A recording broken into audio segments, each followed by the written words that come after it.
what should they have ready at this point? What actually clicks your alerts? How much you look at and how does that work out? Is it mainly outbound or some inbound? So what actually makes it stand out? Do you get more introductions from the investor community or the founders themselves? So how does an ideal process look like? Welcome to this month's community breakfast. Great to see so many of you here, and must be a topic quite close to many, not close to many of your hearts, but hopefully very useful for you in the future.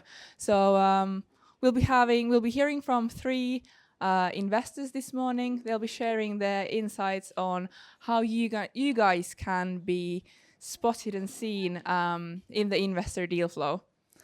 I won't be delving into the topic any further. We'll have Claes Mikko Nilsen from NordicNinja on stage first to, just to give you a brief introduction to the topic, and then he will lead the panel after his brief introduction. And then we'll have Lauri Kokkila from Inventure and Maiju Aspegren from Evli Growth Partners on the stage as well. But yeah, thank you, and hope you have a good and insightful morning. Hello, my name is Claes Mikko. So great that you all came this morning. The weather is okay, doable, so we're now going to discuss some of the interesting elements of VC investing, that is actually how to stand out. And VCs that means us, get to talk about the category we love the most, which is ourselves, so narcissistic ones. But more or less, without further ado, let's get Maiju and Lauri on stage so we can give a big applause. So Maiju, joining. We're going to start with a few slides so it makes it official. Just want to make sure we run it through. But maybe one thing is we could start with that. This is not rocket science, how to stand out. So we know all those panels where they ask you to stand out, have a story and all that blah, blah. And we consider that you know all of that. But just to make it sure, so I think we should have a safety word, right? So you can shout out if it's too generalistic or just boring, you can shout out a key word. What could that be? Please, what is the magic word to speed up the discussion? Any proposals? What was it? Hellangård. So if anybody shouts Hellangård, then we need to speed out and talk more deep, not too generalist. Is that okay? Good. I think I'm trying to interact you guys. This is a breakfast, so let's make it sure. So, okay, Hellangård, that's the one if it's too generalistic, too boring, to be honest. So typical VC panels, the main answer is it depends. And more or less, the generalist level. So let's try to get in the depth because honestly, we can Google all of these elements. So it's more or less, let's try to get to the deep elements, like what do Maiju and Lauri, what do they really think about when they actually look at deals? Let's do the cognitive elements and let's try to really get the depth of the elements.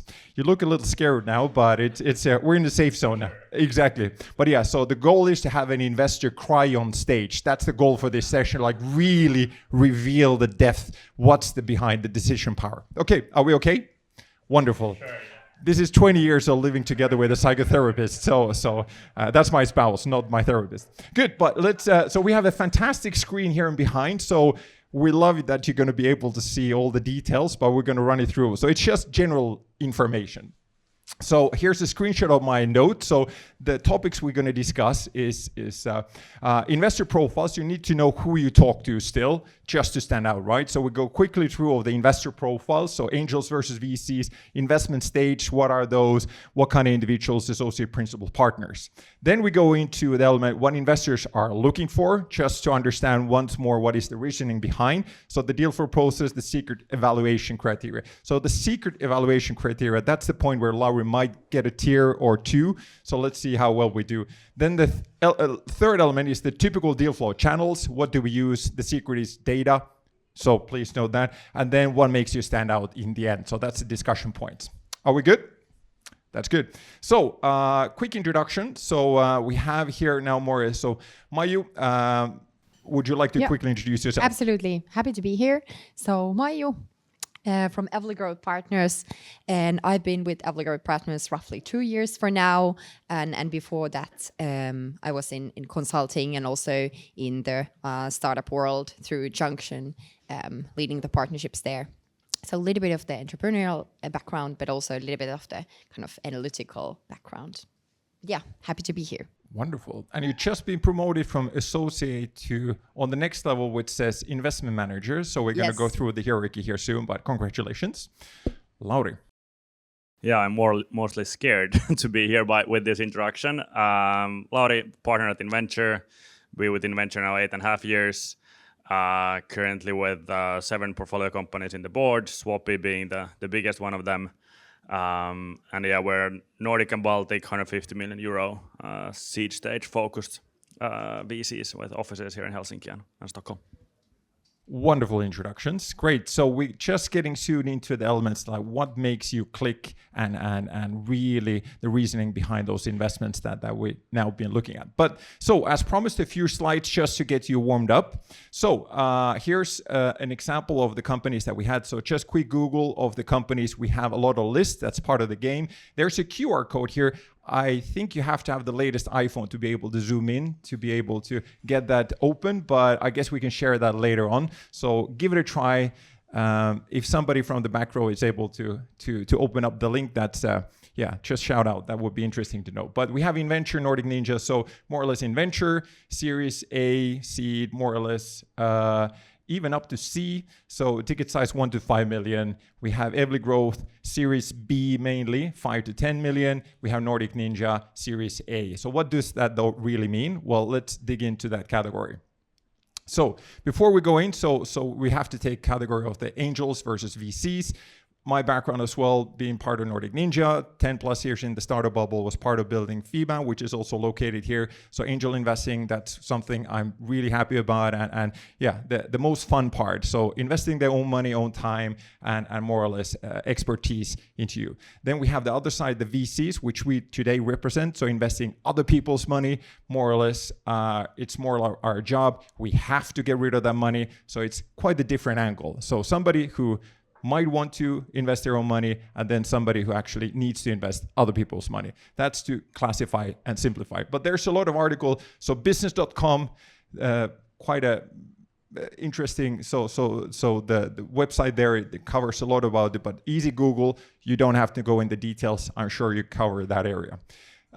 From angels to VCs, which the investment stage. So we have the early stage, we have the venture fund, and late stage. So early stage, that is angels, that is pre-seed, that is very early stage of these investments. So in short, in Finland, typically angels, 20,000 euro median investment per angel per round. Small tickets. When it comes to in let's say Lauri's case, you do let's say 100,000 up to 1 million typically. That's a range. More or less, we do from 1 to 6 million range. Maiju, you do typically from 5 to 10 million range. That's more or less the stages there. Then moving on, this is actually Silicon Valley Bank. So rest in peace, and hopefully they're happy in their new home when it comes to British banking. Then we have what kind of individuals, so what kind of people we have here in the investment landscape. So as mentioned, we have 3 stages. So Sifted made an article here as well. The associates, the principals, and then the partners. So in short, it correlates the amount of work. So Maiju, as the previous associate, just promoted to principal. So associates do the most work, the most hungry, most eager to find deals and really show off. Well, in Maiju's case, that has really turned out to be successful. So she now moved up to the next level ladder. So the principals, like myself, hassling around, have some connections, do some investors. Then we have the lazy cats, which is the partners. So Lauri here, typically elderly person who's been there, done that, soon to be retired. So very much of the Lauri profile there. No, you're actually one of the youngest partners in Europe. So that's a great job there as well. Good. We're not good in promoting each other, but that was a good one. So what are we looking for? We do have the deal flow process you have to understand. So to simplify, 1,000 investments, more or less.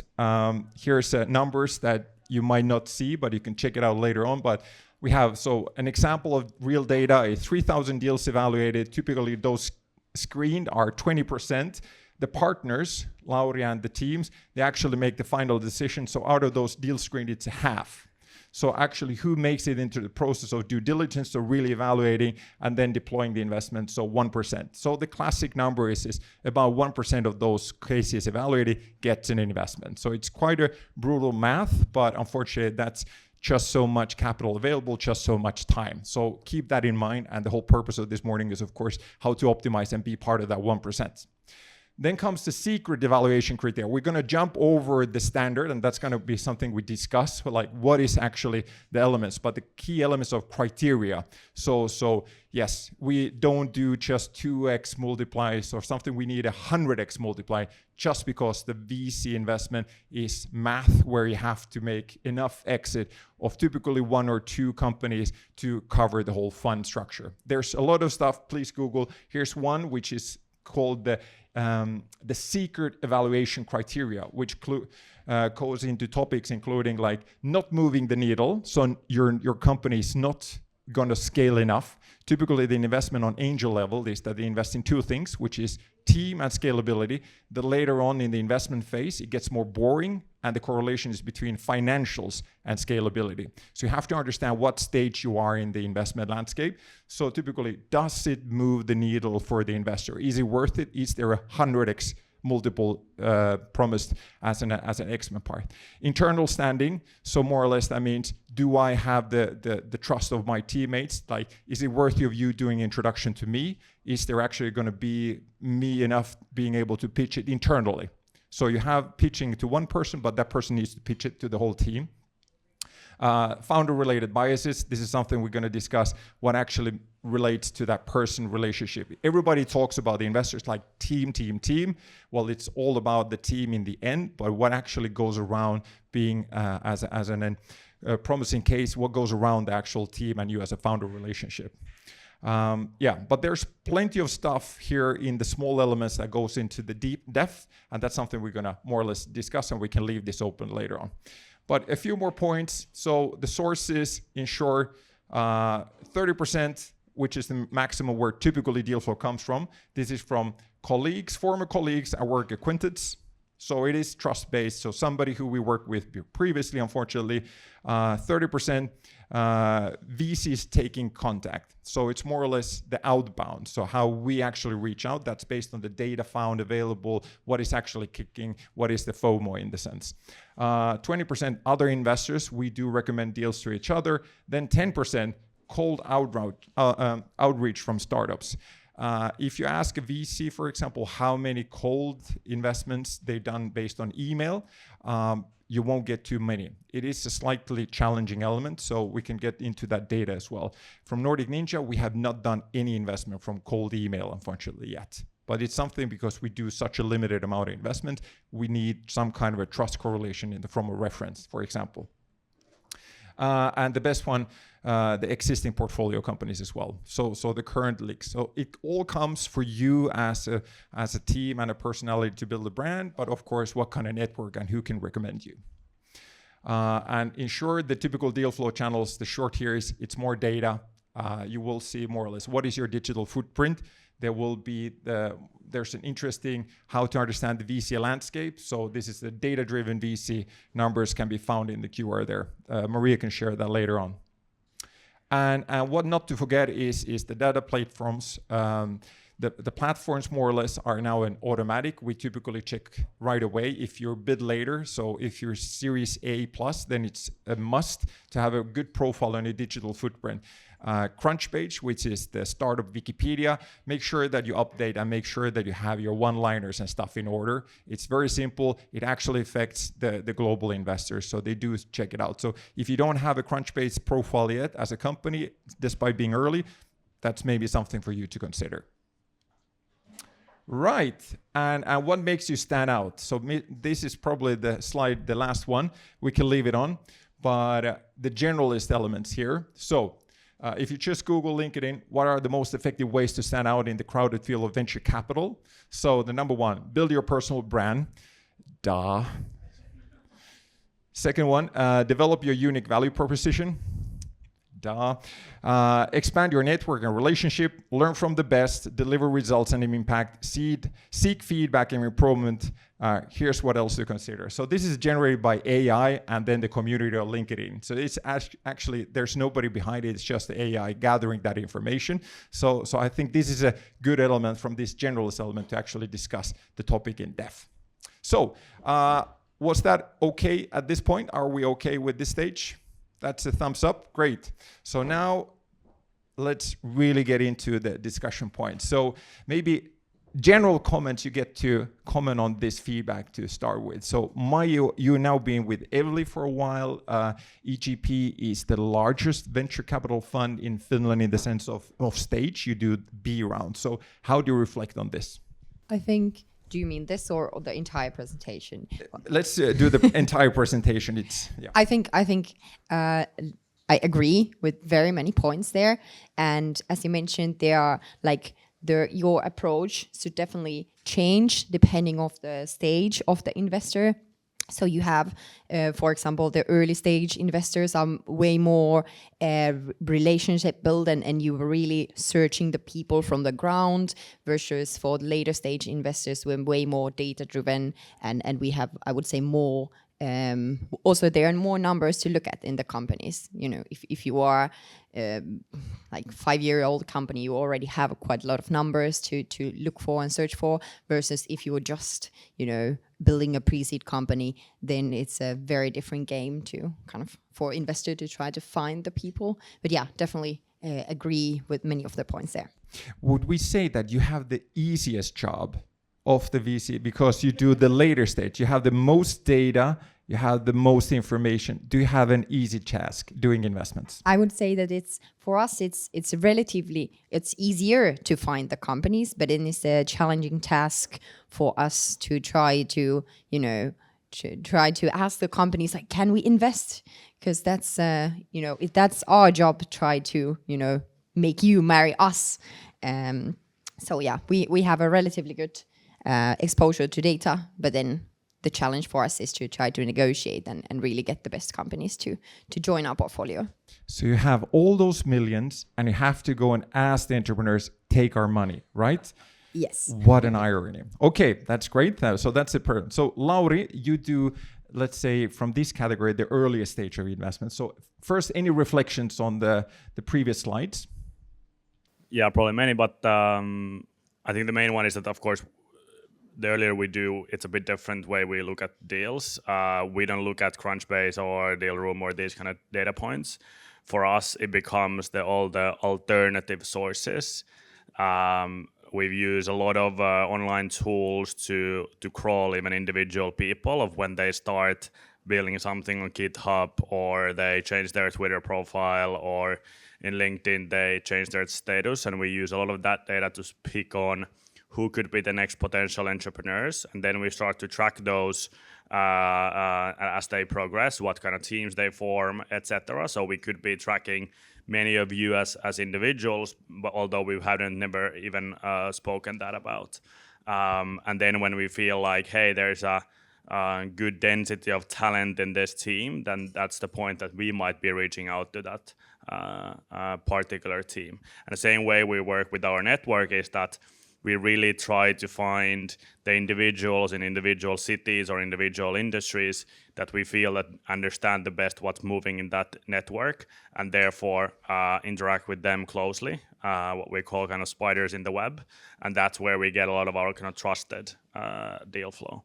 But then the third element is the inbound, and we intentionally built everything at Inventure so that everyone is evaluated the same way, whether they have a network or not, because we don't want to create a boundary where only if you have a certain network you can access venture capital. So everyone goes through the exact same process.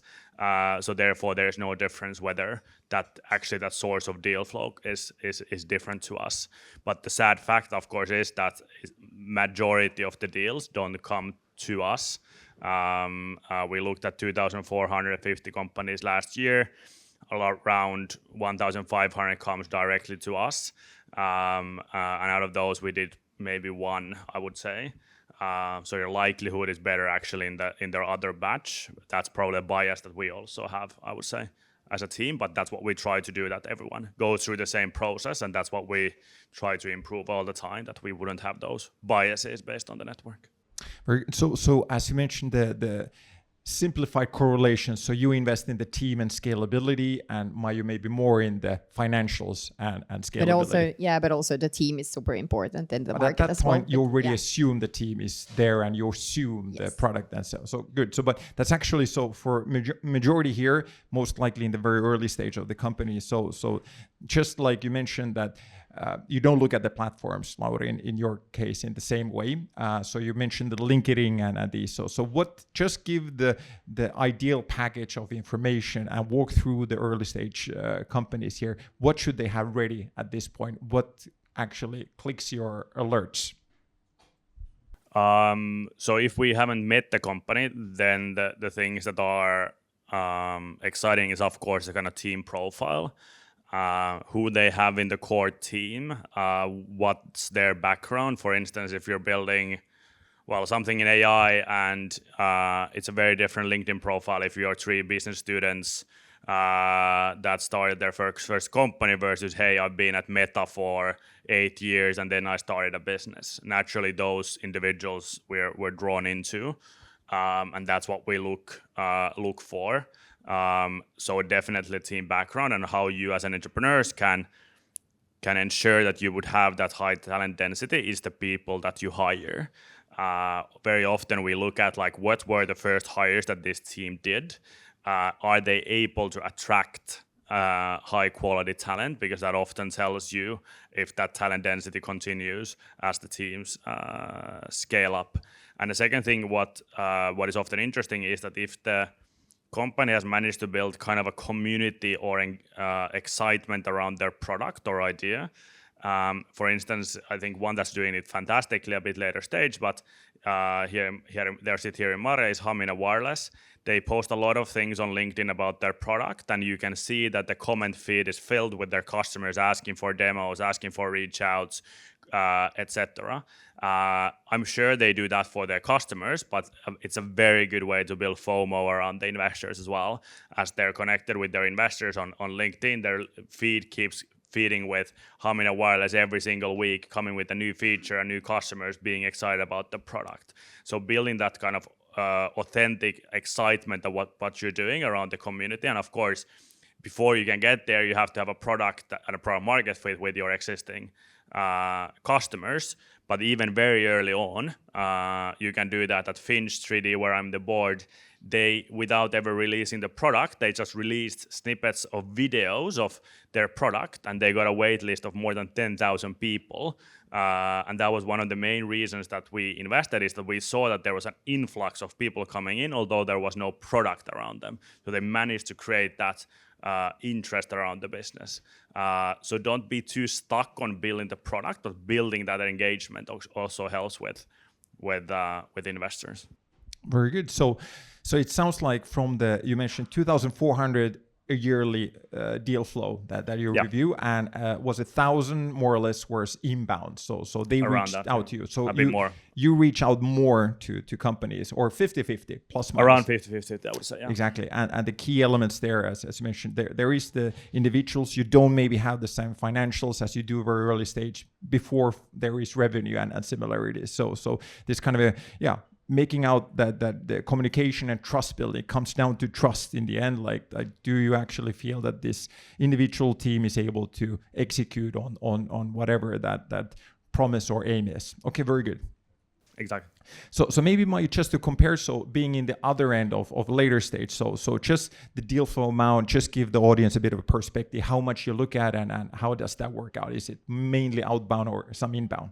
Yeah, sure. So I would say for us, it's mainly outbound. So we are the one who is actively reaching out. We also receive quite a lot of inbound. And by the way, it's quite often going for the partners, and there's always like sending out those for us a little bit younger. So if you want your inbounds to go through, send those to a little bit younger team members, since they will get less of that volume. But yeah, so we do, I would say majority of the deals that we do are from outbound, since we are following the companies for quite a long time and trying to, understand like which companies are the best ones and then reach out to them once they are, going for the Series B or late A stage. So we are just like having a large map of companies and trying to understand when they are, going over the line of raising a Series B. So yeah, I would say majority of that. And from the like numbers perspective, I think I would say it's roughly in the same numbers. So we do look at like 2,000 companies per year, roughly. Obviously, some of those we look at very briefly, but some are more, thorough look through. And then the number of investments is 3 to 5 per year. So that's quite, rare. But obviously, some of the companies we are looking for many years in a row. And the elements that are out of this deal flow, so what actually makes it stand out? So you are more number driven, but elements, so those all the founders here who are going to reach to the passing Series A and reaching Series B. So what elements should there be in place? So media awareness and in addition to all the financials. So what are the elements that clicks with you guys? I would say everything starts from the kind of core business and what you're really building. So I think if you have a business that is really, making the world a better place or really changing something, there are also very good businesses that are more like niche or doing something, advancing something a little bit. But if you have a really good idea that is, changing something bigger, I would say that's the number one thing. Then, as Lauri mentioned, obviously the founder backgrounds that are really standing out. Those are obviously super interesting. And I would also say something that has been materialized from Lauri's stage is that if you have a lot of customers that are reaching out, okay, I want to, try this product in our stage, that has materialized as revenue growth. So like if we see a company that is, over doubling or tripling their revenue yearly, that is always a sign of something interesting. And if you have companies that are like growing 5x per year, then it's definitely a worth of checking out. But that also goes for the numbers category. That is true. But it's more important. So getting the numbers right in your level, and of course the more important that you get a lot of introductions from the investors from previous stages and more or less, so making sure that the founders here, they have a trustful spokespeople on their behalf. So do you get more introductions from the investor community or the founders themselves? I would say more from the investors community, since if we're thinking about our investments, each of the companies that we are investing is usually in somebody else's portfolio already. So we're doing a lot of work to talk for the previous earlier stage investors and go through their portfolios. And for example, some investors are having like a very good databases of their portfolio, like, okay, these companies are raising in Q2 or Q3, so it's very easy for us to follow. And I would also say like that it's good for the startups if your investors or if your current investors do have such a databases, because then it's standing out compared to other investors that actually that you can show that, okay, this company is raising in 2 months, reach out to them now, instead of that you were just having a regular call and then somebody's like, yeah, we might have a couple of companies raising, let me check, and then you will never hear about them again.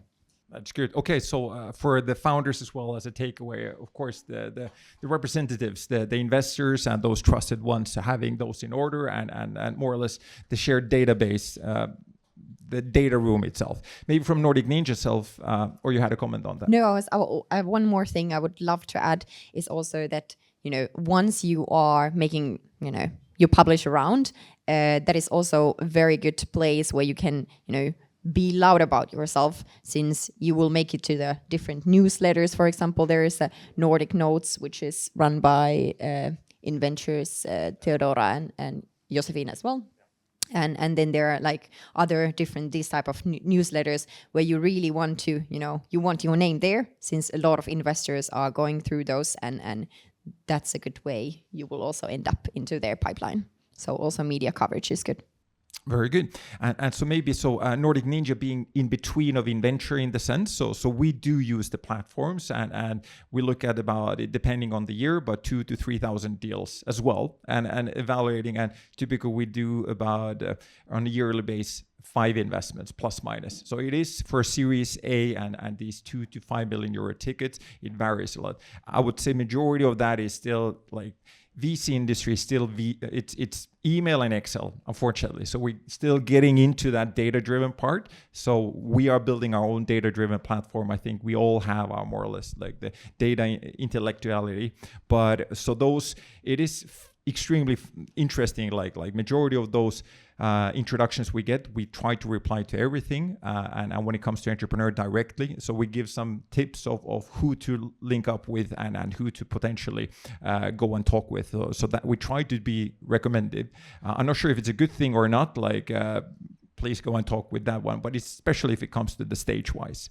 But it is those introductions from previous investors. So when Lauri sends those introductions, we have a fast process and evaluating, because those processing investments goes quite fast. So the trust correlation, as we had there earlier, it is come from 30% previous colleagues and the trusted network. So it's unfortunately high. So yes, in addition to you being branded, you have to make sure that those spokespersons know what they're talking about and have the right kind of a blurb of your company.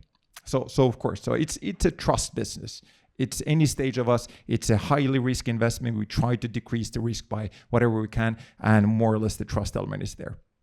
So maybe then coming to Lauri, those kind of an ideal case, as you have now, you mentioned the example here of a company that does do highlight on themselves, but not brutally selling themselves in the sense. But how would you say maybe a case example from what has happened, or how would you what's the ideal process for you to see a company leading up to that investment? So from a cold or introduction based level of reaching, meeting a company and then actually meeting doing the investment. So how does an ideal process look like? Yeah, the variance is of course huge, because I think every single investment, the process looks a bit different on how we meet them the early times. But the ways that you could maybe trick that as an entrepreneur, one is to kind of build the position of your company even more exciting what it is. I would strip down the website of being very much like a bit misty, a bit difficult to reach out type of website in the beginning, if you are not properly out in the market and have a kind of growth, etc. So create that kind of that kind of difficulty to figure out, because that will maybe give you a kind of psychological thing from the investor perspective that, hey, there's something interesting happening behind this curtain. So in the optimal case, I think the investor gets excited about your company before actually meeting you, because they've done the effort of reaching out to you. So I think you'll have an advantage there, because then you don't have to be there pitching from the first second. You can twist the table a bit, like ask them what could they bring on table, why should we talk, etc. Not arrogantly, but trying to understand, like, hey, I'm looking for the best possible partner to my company, and that's why we're discussing here. Not that I'm desperately running out of money, that I'm looking for investments in 1 month. So you want to make sure that the dynamic of the discussion the first time you have it is not one where you have to pitch immediately from the day one in an optimal case. Then I think one that correlates with all the kind of cases that often we have to get excited and it's a raw fact that we have to get excited in, let's say, the first 2 minutes or first 3 minutes of the call or meeting, and there's a lot of things that you can do to think through on what is going to happen in the first 3 minutes of that investor meeting.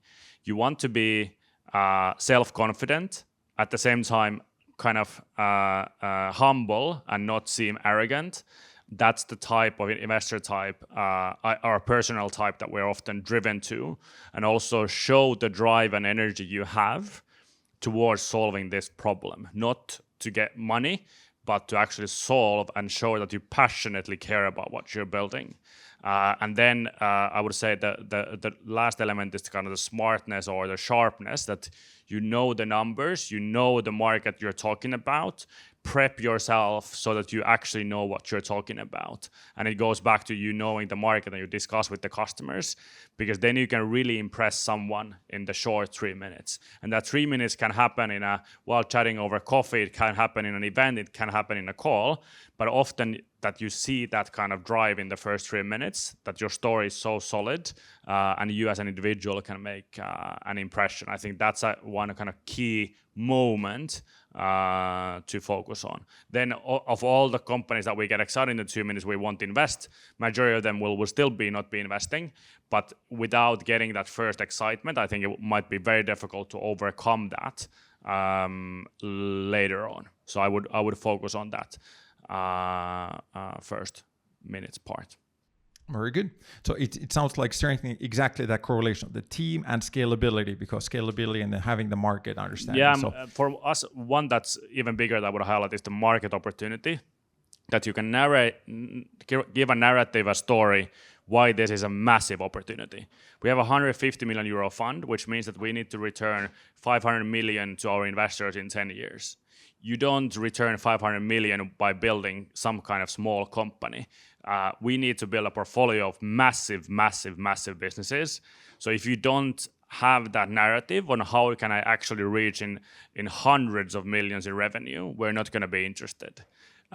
So therefore, you have to build that ballsy storyline towards how do we reach into that almost like 1 billion or more than 1 billion valuation. It sounds crazy.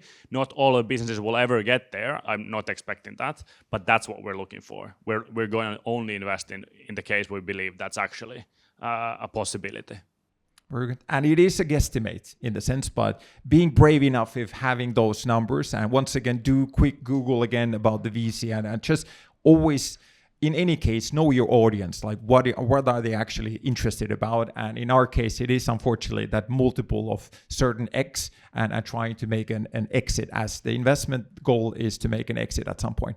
Before going to Maiju, maybe from our side as well, and the reflections on how we look at, because we just, the Series A is typically investing that there's some traction and we can see some MVP actually working out, that there's the classic 2 stages of a startup. It's finding the product market fit, and boom, you find it. Then it's about handling the scaling. So we're just there in the spot of more or less that we have some early traction.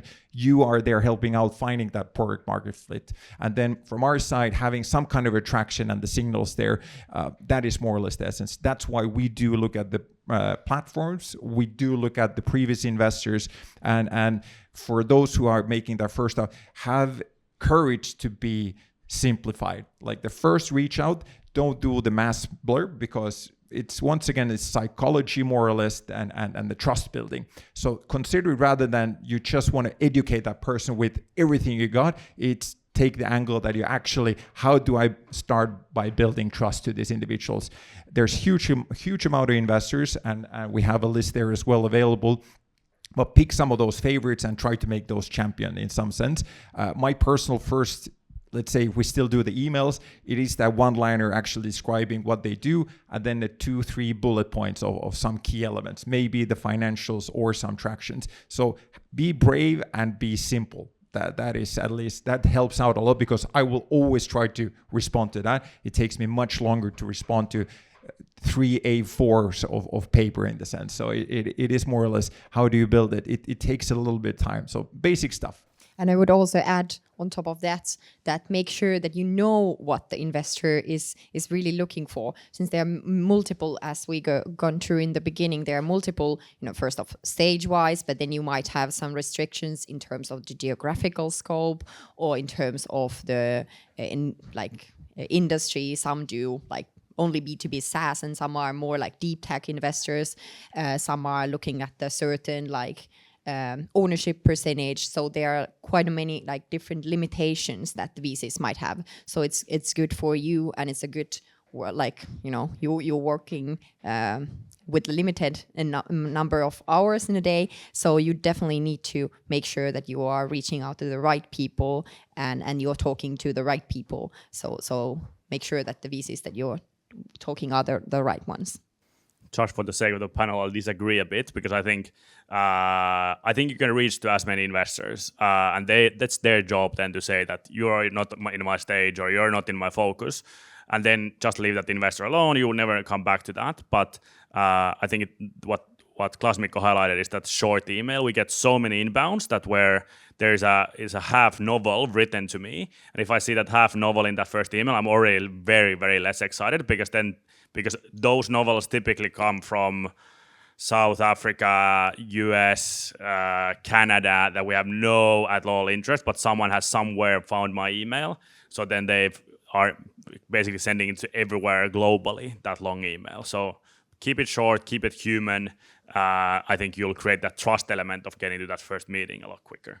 Very much, and it's like, how do you know who to reach out to? In the sense, there's so many investors, and here's an example in the link as well in the QR. So once again, you do a quick Google, the standard in Finland alone, if we promote Finland. So we have the Finnish Venture Capital Association. They do have all the investors from VC to private equity and buyout. So you can just filter out the profiles there. Here's the C table, which offers a free of charge the best, quick Google search, but more or less quite a good overview of what there are. So the screenshots in the beginning of EGP, Inventure and us, that's from the C table. So have a look on there and more or less try to scout out what would be fit for you in the sense. But in the end, so who will be that champion? So ideally, the investor guidelines, like how do you, what makes you invest? So the key elements, like, am I willing to stay committed for the next 8 to 10 years with this? So it's a longer than a general marriage time. And the second time, like, more or less, do I see myself like, are we going to do an exit that is profitable? So it is in business of investing. So I would say it's like what Lauri mentioned. You had one of the founder examples that's been hassling quite a lot during the year. So your story of Miki, for example.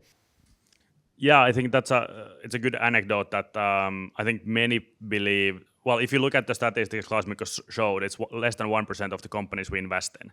So that tells you how many investors you should be talking to, and the number is more than 100. And now you say, okay, these fancy founders, they probably got the investor with their first round. Miki in their Series B, which I think he mentioned in some podcast, so I can repeat it. So Miki from Volt. Miki, who the founder was Volt, and Volt was a roller coaster the whole way. It was near bankruptcy multiple times. And then in the end, it was a huge success, but it wasn't that high all the way. Of course, that's the story that we now imagine when we read the news. So it was their Series B, I think, that they went through. If I remember the number was around 90 investors. Before the number 91 was 83 North, that had invested in Just Eat and one of their competitors, and looked at all the models out there and realized that Volt's business model was exactly what they were looking for. A lot more profitable on a unit economics basis than anyone else, and that's why they then decided to lead the round. But that tells you that everything you will need to go through hundreds of investors if you want to grow. It's painful, it's boring, it's not exciting, it's tiring, but that's unfortunately the work you have to go through if you want to raise those investment rounds. Very true. Well, the classic is like 50% of a startup life is communication. So is it more like the classic in the public, the media, but the internal, but it's more or less getting the story right. It is the only value add of a startup. It is speed and being able to adapt.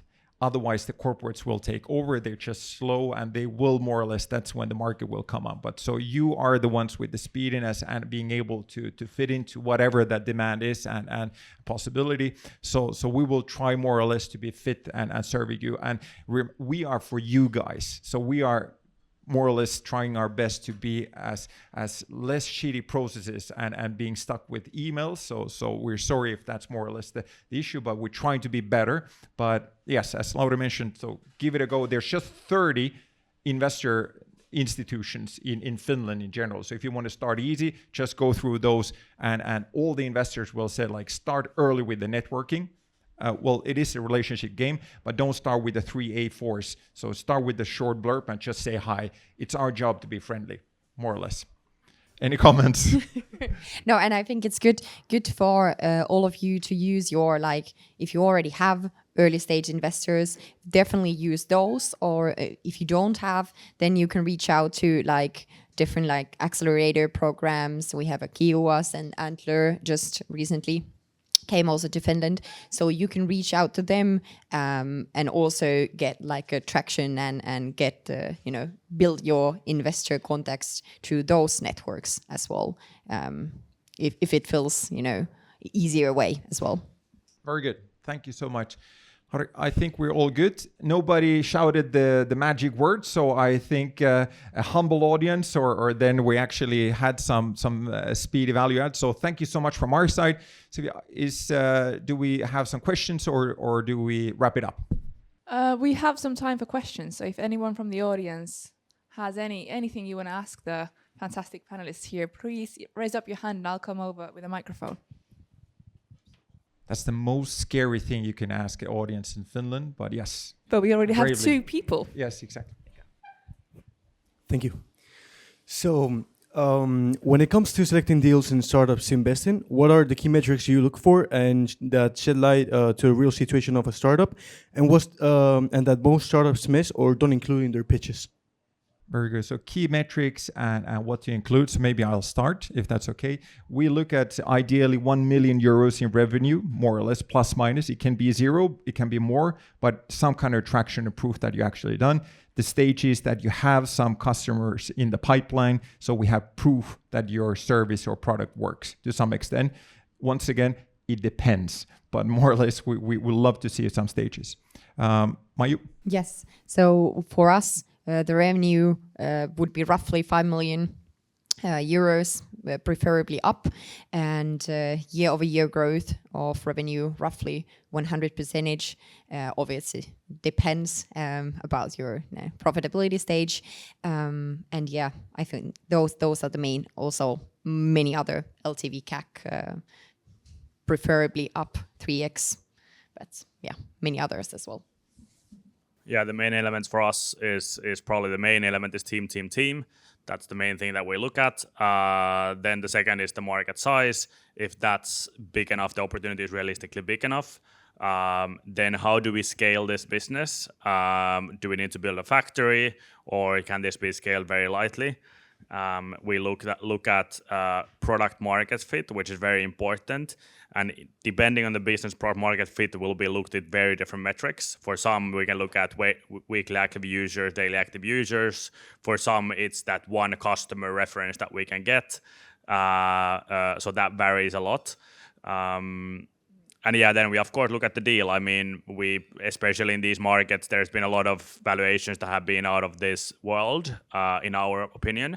So then we haven't invested because we have to, of course, make a financial sense with that investment as well. So those are the main metrics.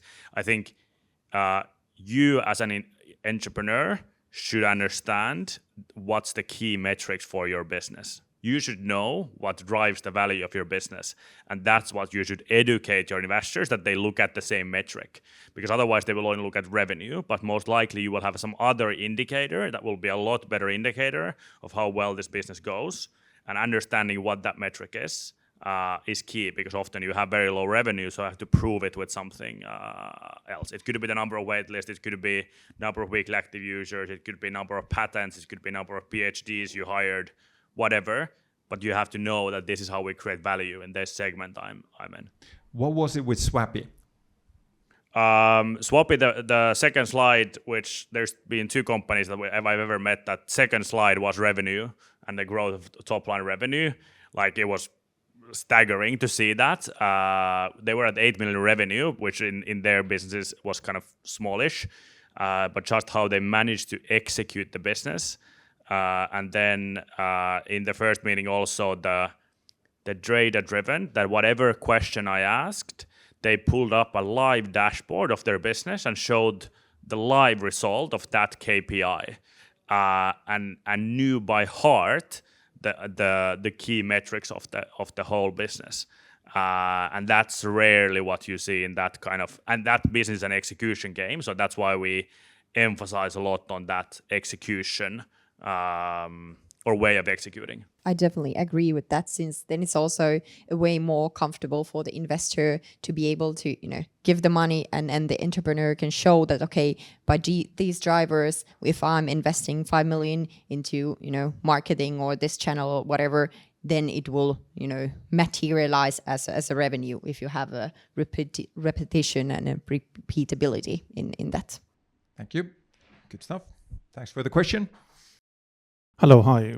My name is Sardar Barzunji, the founder of Haven Invention.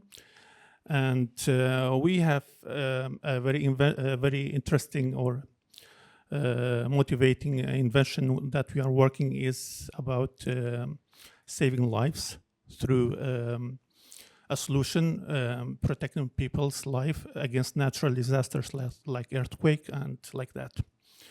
However, even though we are really believing in our mission that we will someday saving thousands of lives, in addition to make money, of course, but still it's very hard to convince investors to get on board because they are really focused on numbers again and showing the numbers, data and stuff like that. And that's very difficult for early stages.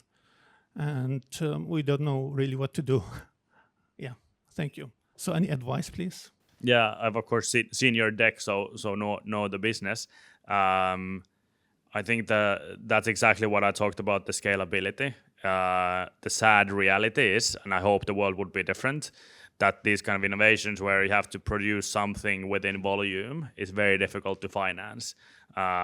Because people, the common belief, which could be totally wrong, but that's the common belief, is that if you have to start manufacturing something hardware in scale and the business has not done it, there's a massive risk of failing, because the reason is that the iteration speed is so much slower that with software you see a bug, you can fix it in 5 minutes. If you build a container-sized thing that you have to deliver somewhere, you learn in a month, okay, there was a bug, so then you have to go back in the manufacturing process and then start iterating that. So there's a very slow feedback cycle, and therefore you can spend a lot of money building something that doesn't work. So that's something that unfortunately within typical VC investors is challenging.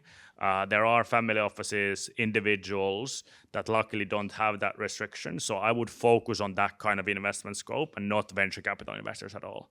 They won't be the way for you to finance that thing. Someone that believes in that mission as an individual will be a lot easier than us, that we are representing someone else's money and we're restricted with these kind of things.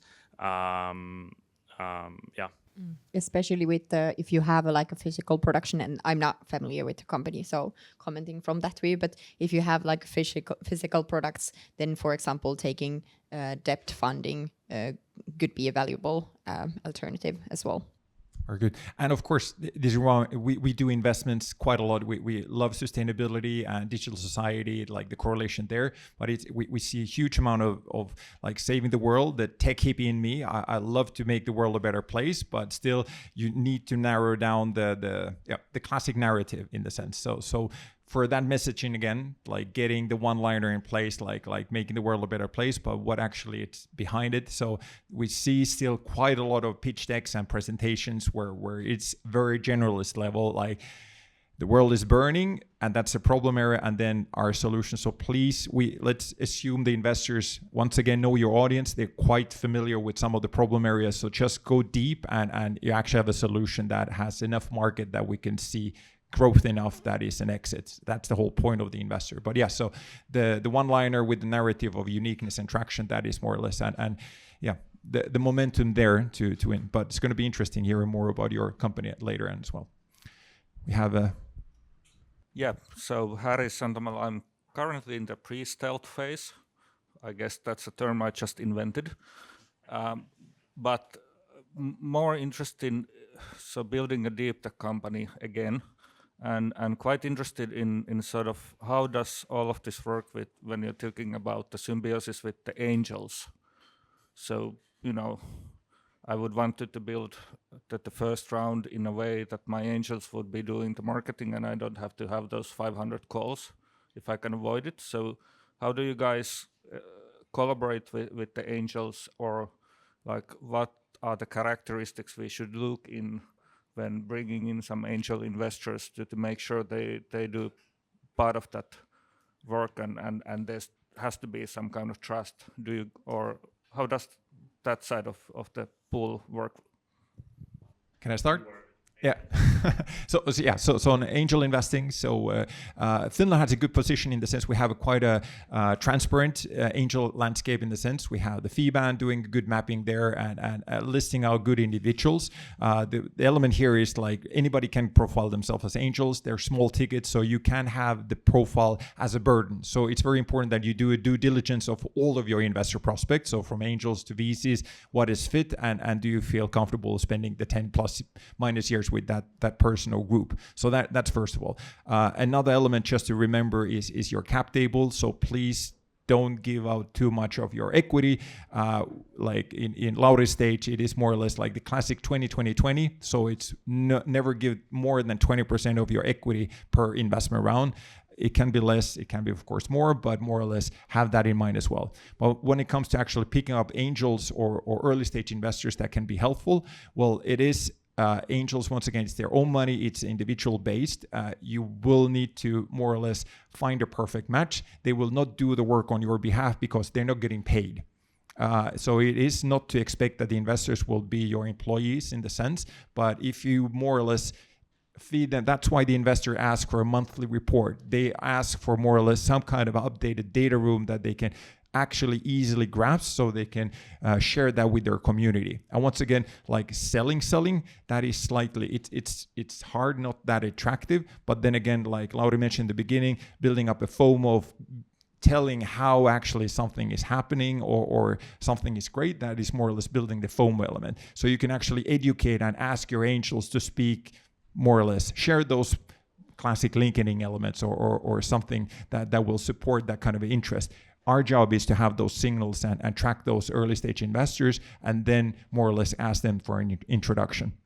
But no, please go ahead. No, I was just about finalists. No, but one thing to add would be also that there is a new vehicle. I think it's by Investor. They're the angel fund, basically. So it's a fund where you will get like at least 3 angels and then the fund will match that. So I think that would be also a good thing to, search, since once you find 1 angel, they will have a incentive to find 2 more to get a matching from the fund. Yeah, I think we have a couple individual angels that we work maybe more closely with. So I think in optimal world, your previous round investors will always introduce to the next round investor, but you will get not more than the introduction. You will have to do the work, to be honest. That's true. If I just quickly add, I still remember like a few years ago visiting North Zone, still being in the angel level, and they had 20 angels that they actively work with. Not more than that, 20 angels. And those are the one that channel in deal flow. In venture, more or less, maybe you have your 20 or 50 of trusted individuals. That's in the same case. So if you should more or less check out like who are the trusted individuals. It differs every year, but just an easy Google on Crunchbase, like Finland angels most active. So that gives you understanding who are the trusted individuals in this business. And that will help already it's a reputation game partly as well. But some of them do take an active role, but it's still not that much of a value add if you have a really hard, like I don't find it positive that I have an angel bombarding me with like, why don't you look at this or just continue. One of the key individuals in the Sean, forgot the last name, builder of growth hacking. So he said he makes 1 introduction to Sequoia per year, 1 introduction. But then he's sure that that's actually so high level introduction that Sequoia actually looks at it. So it's once again, trust correlation. There was a question there and then there's one. We are very short on time. Quick questions. If you need to leave, that's totally fine. But 2 more questions and that's it. And then panelists, keep it brief. Thank you. Hi, my question kind of moves on to what you were talking about, and that's how do you find an angel that's not only going to provide cash, but is the correct fit for your company, and that can maybe tap into their networks, tap into resources to help your business grow, but more how to find someone that makes sense for your company. Yeah, if I start, sorry, it is partly luck, but that's, as Maiju mentioned earlier, good people go with good people. So you will, if you go to these trusted sources of early stage accelerators, Kiwas, those, according to Kiwas, they see 30% of all Finnish deal flow. So you should make sure that they are aware of you. And then again, these trusted coaches, trusted mentors will be around there. And they will, if you don't get these individuals to become your angels, you make sure that they recommend you onwards. But it is, there's a lot of different kind of individuals. Across Nordics, we're seeing a lot of different kind of individuals. And it's not always a value add to have certain kind of a profile, because we had, well, it was in the hidden part of what an investor invests in. It's also that kind of what kind of image we do have an investor. Do we have some kind of a history? Maybe there's something that's been burned already. But you should more or less, like, once again, Feedback, you get to pitch to approximately 100 angels per their Pitch Finland session. They reach out to you, you get more or less awareness, but building up, you will know when things click. But once again, I recommend you to have an overview of those trusted individuals per country. We're quite small nations, very small bubble, very easy to have an overview of the key players. What I would do is that I would look the companies that you admire in your industry or similar business model, and ask those founders that who invested in your previous round. Because then you'll get a short list of individuals that have already invested, understand maybe your industry or business, and can help you therefore to go forward with. So that's what I would go, and then a founder introduction is a good one to get into an angel, because they have already a trust relationship since they've invested. So that could be one way. And also founders in companies that are already a little bit more mature. Some founders also do personally angel investing. So that could be one as well. Yeah, and it's a giving back ecosystem. Like, all those good individuals, they want to contribute and support the next generation coming up. And our job is to, like, once again, we're here for you. So that's the whole point. You are the customers. Our job is to serve you, not the other way around. I actually had a comment first, but it was answered about the deep tech, like find the right investors from the domain. But my question is, I'm in pain. Can you share any elements of traction that is not revenue? So something else than revenue that is very important for investors to follow, for example, IP or something like that. What have you seen? Because revenue is not the only traction that we follow, but it's very important, and it's important in different stages, correct? That was my question. Yeah, I mentioned that earlier, but whatever product market fit means for you, for a consumer app, it might be weekly active users. For a deep tech startup, it might be a number of patents. For someone, it's pilot customer, one customer, but that's Pepsi Cola. So it's, you have to understand yourself what metric should I follow in order to show product market fit. For instance, at Finch, one of the companies on the board, we look at certain success events in the product that we know that a user has been successfully onboarded and is successfully using the product when they've done a certain things in the product. And when we track that, and then we track how many of the numbers of users have joined the product and then actually got into that success event. And that's one of the keys that we show to investors, that, hey, we have product market fit because they've all of these gone through the onboarding and now done the success thing. So I can list 100 metrics, but you will have to understand in your business what's actually relevant. And if you don't, then talk with people, ask other people, how do they see your business? What could be the drivers here?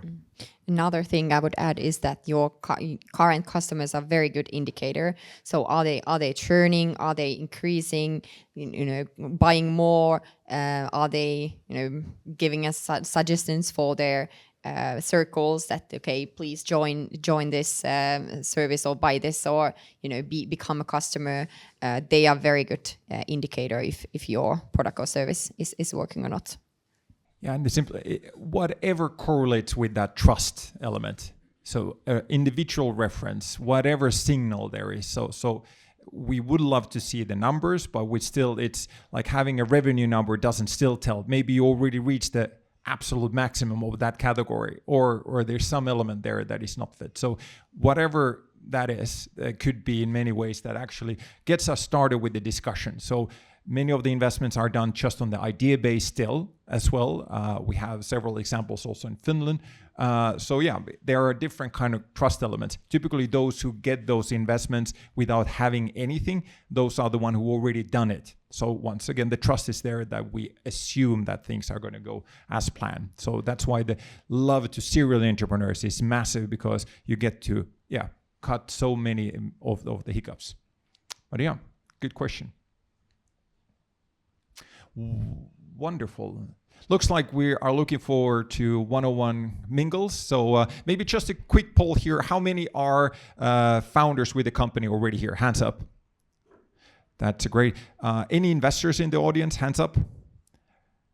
Bravely put your hands up. It's for this. So we have 3 persons, one in the front and there. Okay, great. So we are for you guys, more or less. So please come and chat. We're looking forward to get to know you. Hopefully we're some helpful elements. And yeah, I guess on behalf of the panel, wishing you a great day.